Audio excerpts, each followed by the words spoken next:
Nosotros vivíamos era de la agricultura, de todo eso en esa finca. Mi papá, agricultor. Pues trabajaba en el hogar, pero se ayudaba a mi papá en la agricultura. Y fuera de eso, pues ella era modista con las máquinas de coser de mano de ese tiempo. Sí, ella era la que nos confeccionaba nuestra ropita, todo. Y tejía también, tejía esa trenza de sombreros, eso lo sé hacer yo porque lo aprendí de ella. Y lava la cabulla, ¿sí? De esa que hacen los costales, eso era el oficio de ellos. Me acostumbré a que me gustaba más trabajar en el campo y cuando ya era grande, ya tenía mis 15, 16 años, me iba con mis hermanos a trabajar en el campo con un machete, a deshiervar las huertas y todo eso, ¿sí? O por los potreros. Y me gustaba irme a cacería con mis hermanos. Yo salí del bachillerato y tenía un hermano que vivía en Puerto Asís. Trabajaba en el IDEMA, en ese tiempo el IDEMA. Entonces me dijo, no, que vení, vámonos allá a vacaciones, para que pase vacaciones, para ver en qué puede seguir estudiando. Llegué allá, pero las necesidades de la casa, nosotros venimos de familia pobre, ¿sí? Muy pobre. Las necesidades de la casa que yo miraba y viví, ¿sí? Con mi papá y mi mamá, no quería que continúen. Entonces, al llegar a Puerto Asís, mi hermano trabajando en el IDEMA y todo eso, me dijo, te quedas unos 2 meses, luego vamos a ver en qué puedes estudiar. Entonces yo le dije, no, yo quiero trabajar estos 2 meses. ¿Cómo vive un desplazado después de tenerlo todo? ¿Cómo vive un desplazado ahí?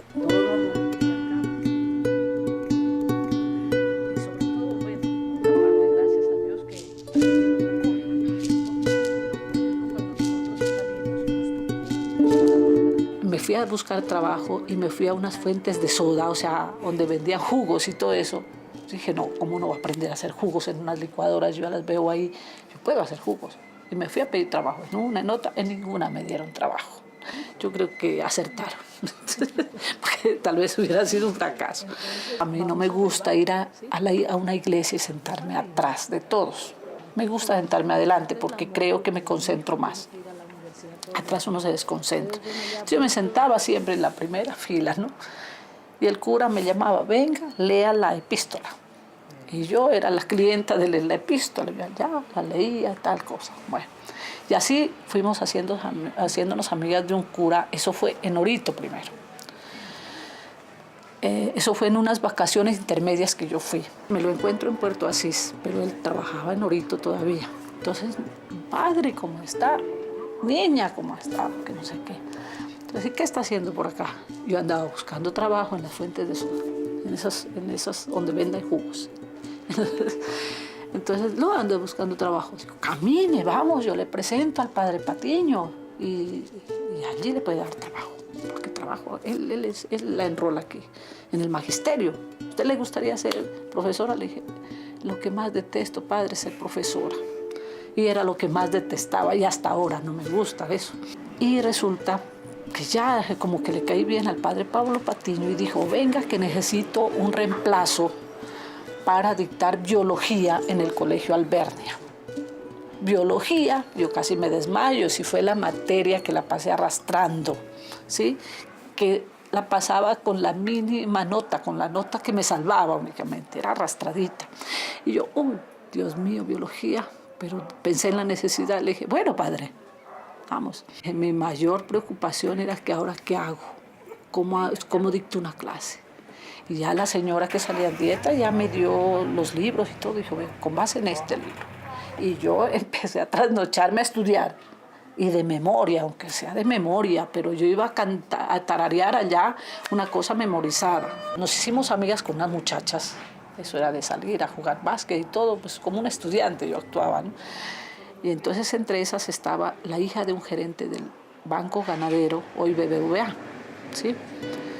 Había sido la hija del gerente. Entonces empezamos a hacernos confianza y me decía, ¿a ti te gusta ser profesora? Yo le decía, nunca me gusta esto, aquí estoy por necesidad, yo no quiero esto, yo no sé qué, no sé cuánto. Entonces en esas me dijo, mira, mi papá es gerente del banco y ahorita están necesitando una empleada en el banco. Oh, yo dije, pues por allá me voy. Entonces le dije, ayúdeme, que yo me voy. Me fui a presentar allá. Era para una empleada para el archivo. La hemos construido con mis hijos. A veces, como digo, uno se echa responsabilidades. No se echa responsabilidad. Por cumplir una responsabilidad, ¿sí? Y por salvaguardar los intereses de las personas que le están generando el trabajo a uno. No hablo del gerente, ¿sí? Sino en el banco se maneja clientes. En el banco se maneja información de muchas personas. Si no hay clientes, no hay trabajo para uno. Por salvaguardar información que solo le interesa al dueño de esa información. Entonces, por eso, más que todo, fue la victimización del desplazamiento forzado. Tocó dejar todo, trabajo, cosas materiales, casas, negocios, finca, animales, todo, ¿sí? Y salir.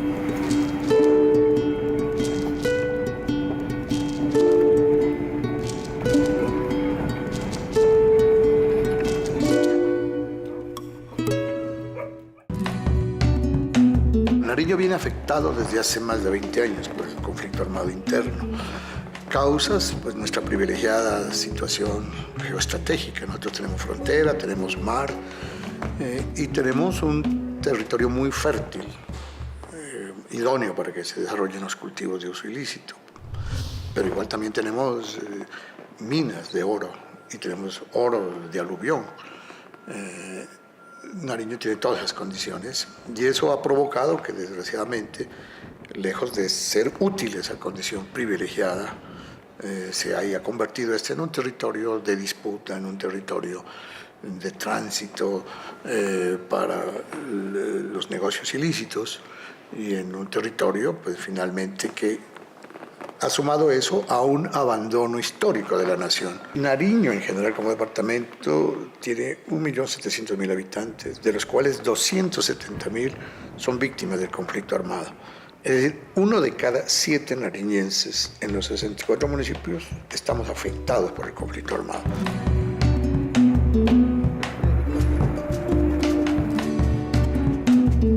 Nariño tiene una alta tradición de trabajo colectivo como territorio del departamento de Nariño.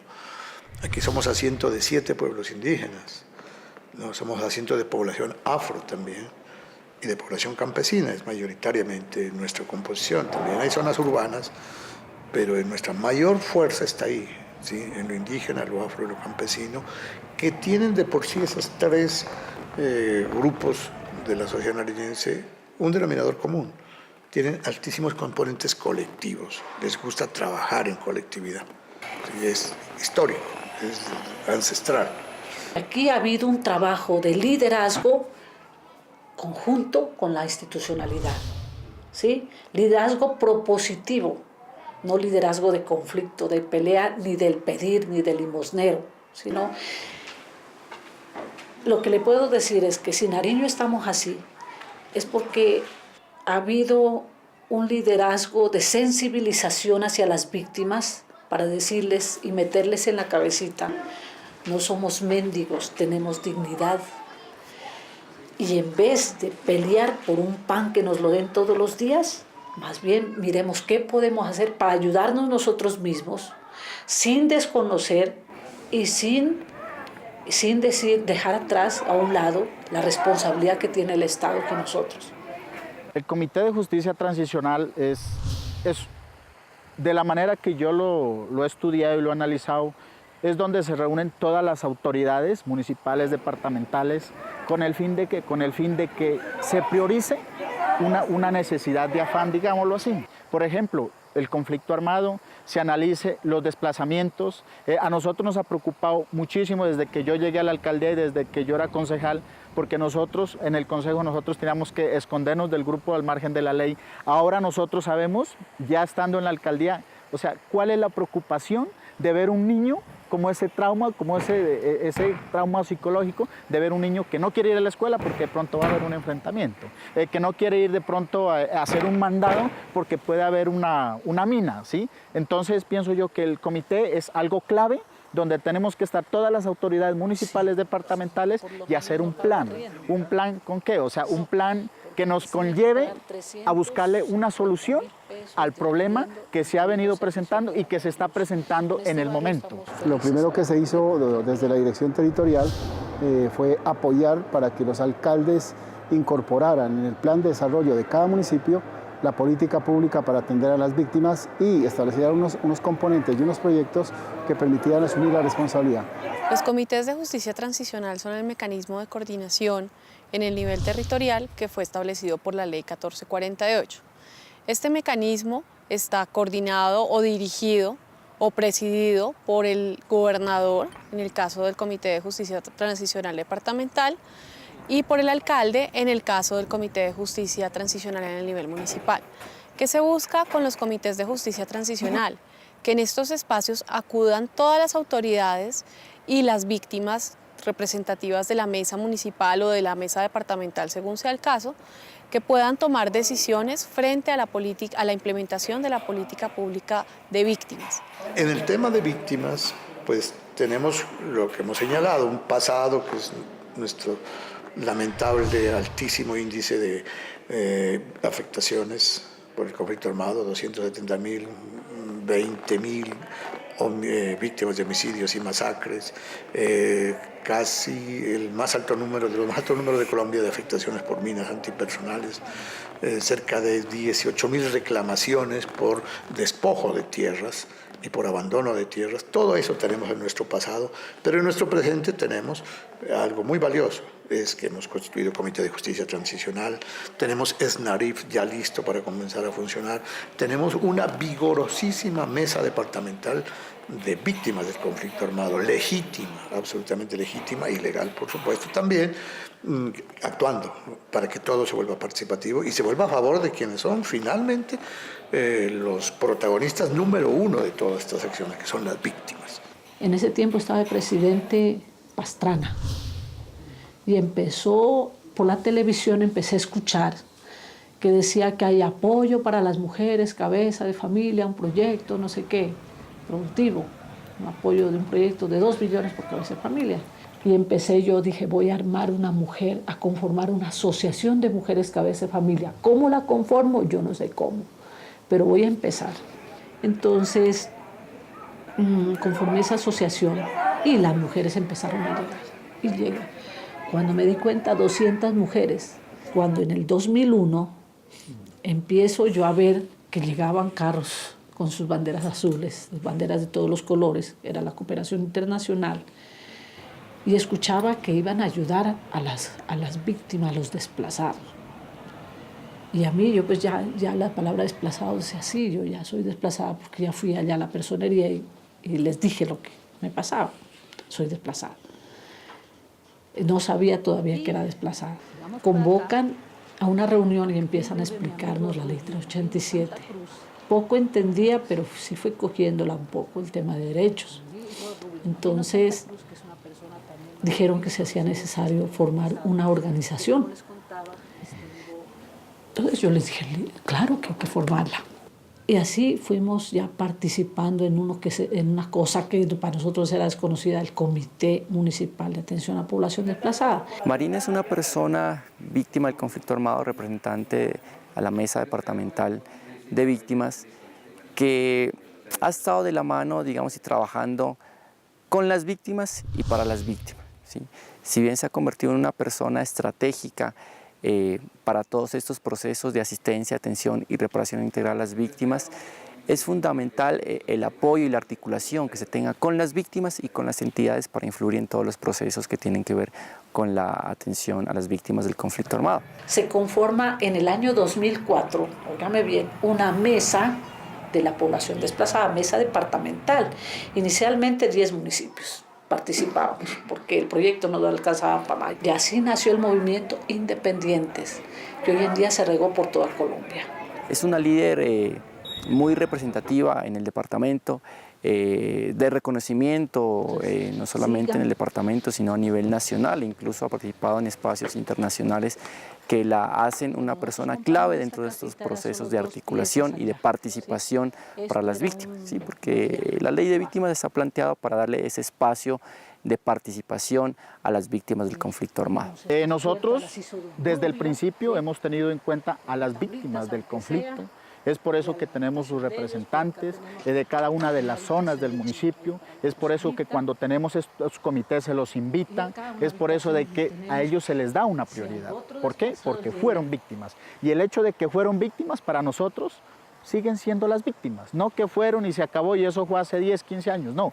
En el momento siguen siendo víctimas del conflicto y es ahí donde a ellos nosotros con diferentes programas desde la administración, qué importante el trabajo que hemos venido adelantando desde la administración con el doctor Javier Patiño, ¿sí? Porque él es el director territorial de víctimas en el departamento y hemos venido haciendo un enlace muy importante y es por ello que hemos obtenido importantes resultados. Por ejemplo, la feria de los servicios se construyó, ya que tuvieron la oportunidad ustedes de conocer el albergue de los desplazados y que ahorita estamos con el fin de que se lo doten.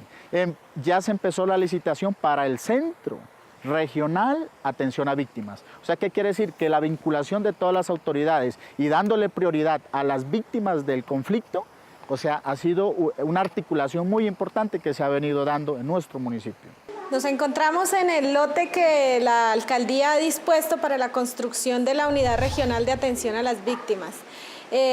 Como les mencionaba, esta es una de las muy pocas que va a haber en el departamento de Nariño y gracias a las gestiones de la alcaldía ante el nivel departamental y la unidad de atención a las víctimas del nivel nacional se logró adquirir pues esa contrapartida de 1.670 millones y es aquí en este espacio donde vamos a tener próximamente todas las oficinas, todas las instituciones que tienen que ver con la atención integral a las víctimas del conflicto armado. Hoy los 64 municipios del departamento cuentan con su PAT, con su Plan de Acción Territorial, y los mismos han sido socializados con una alta participación de las organizaciones de víctimas.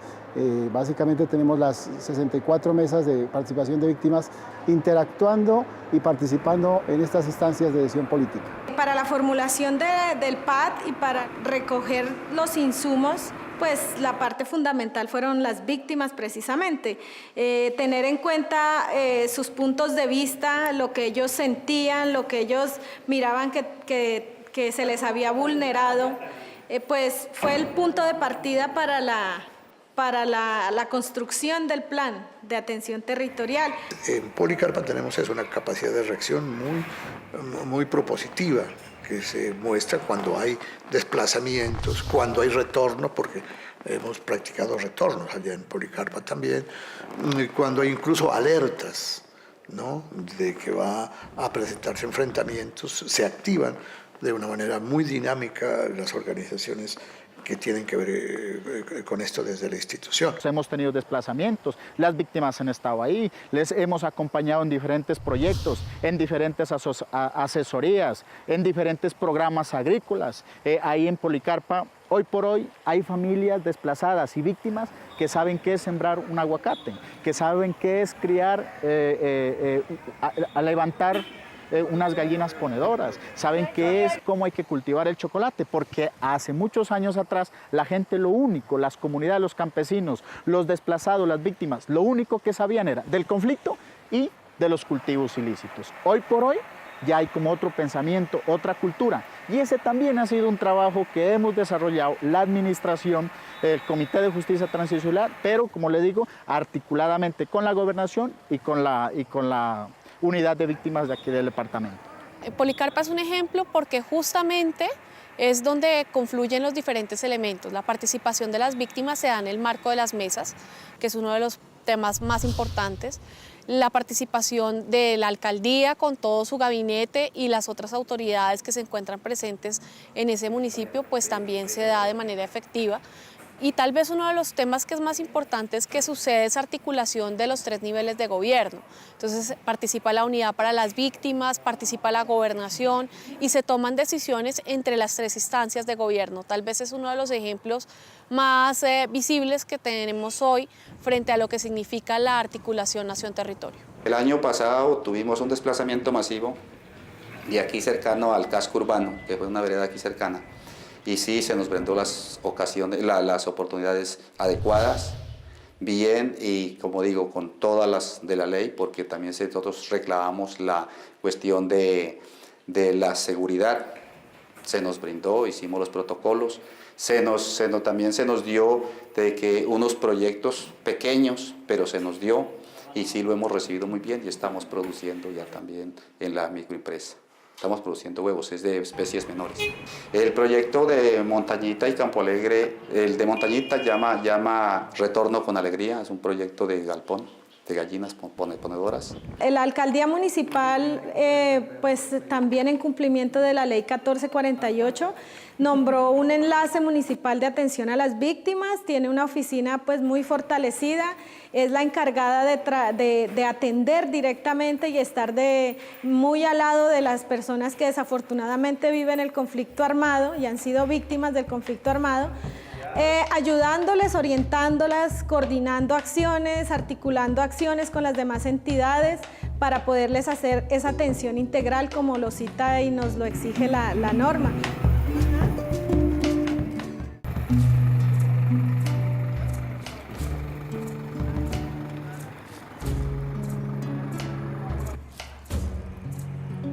Hay que reconocer los esfuerzos que vienen haciendo el gobierno nacional a través de la unidad de víctimas. Eso no quiere decir que nosotros no tengamos que decirle sí a todo y reconocerle todo. Hay que decirle, reconocerle lo que están haciendo, tal vez criticarle un poco lo que no han dejado de hacer o lo que no se esfuerzan mucho, pero también proponerles. Y creo que aquí, lo decía, que hay una gran capacidad de resistencia de las comunidades en el medio del conflicto armado, porque precisamente es lo que está demostrando. Los actores armados han incidido desde hace muchos años en estos lugares y las comunidades, a pesar de que se desplazan, nuevamente vuelven a sus lugares de origen, porque creen ellas que el mejor lugar donde pueden estar, donde ellos pertenecen, donde efectivamente quieren construir sus proyectos de vida, son en esos lugares, en esas comunidades. Y por eso creo que es eso lo que nos convoca a nosotros, a las entidades, para lograr apoyar, lograr permitir que se construyan esos proyectos de vida de estas comunidades que han sido tan azotadas en medio de la confrontación armada. Y en igual forma creo que también obedece a los procesos organizativos que ellos tienen. Yo pues ando por cualquier parte, voy a donde sea, lucho y propongo ideas, ¿sí? También atraigo a la gente para que nos unamos, conformemos una asociación y hagamos algo, porque uno para eso debe organizarse. Y es un llamado que le hago a todos los líderes y lideresas y a todas las víctimas, porque todos pueden ser líderes y lideresas, ¿sí? Que la cosa no es pelear, no es tal vez acabar zapato y aguantar frío, sol, agua, hambre, en andar echando piedra o marchando por las calles echando abajo a todo mundo.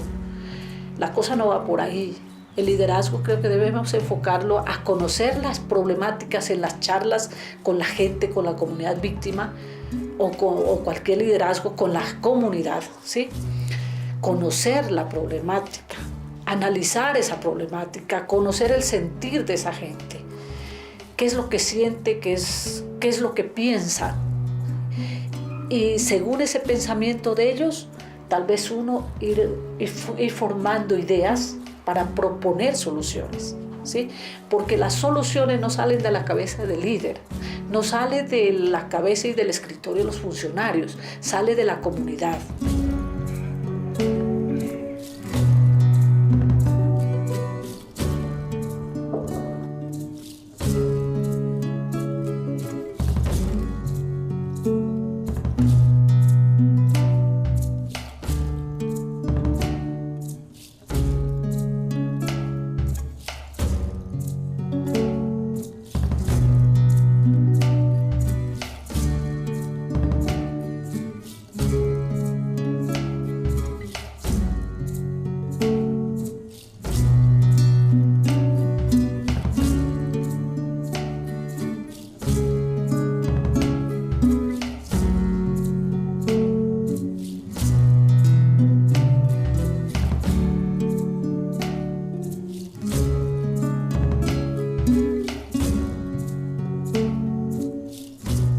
Para mayor información, comuníquese a la línea nacional gratuita 018-091-1119 o consulte nuestra página web www.unidadvictimas.gov.co.